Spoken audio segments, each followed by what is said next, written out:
Okay, I forgot I had one of these. First alert carbon monoxide alarm. Thing is, you're supposed to change these every 7 years, I think, and this one's dated February 2001, so it's long overdue for a change.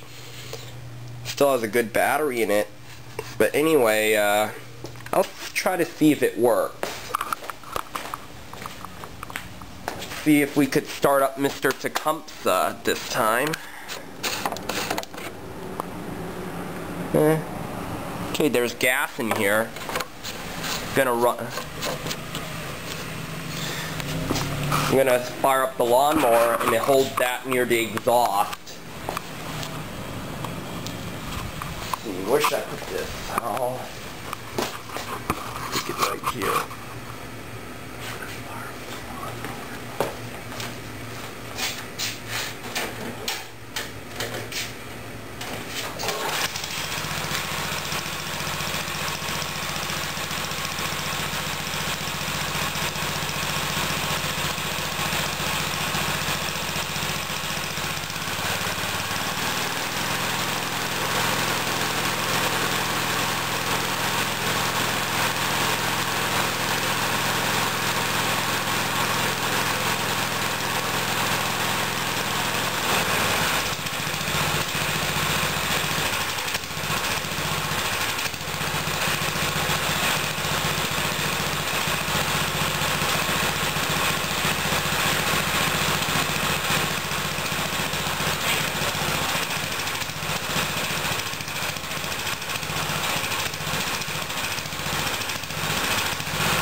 Well, it did beep a few times, but it didn't go into an alarm.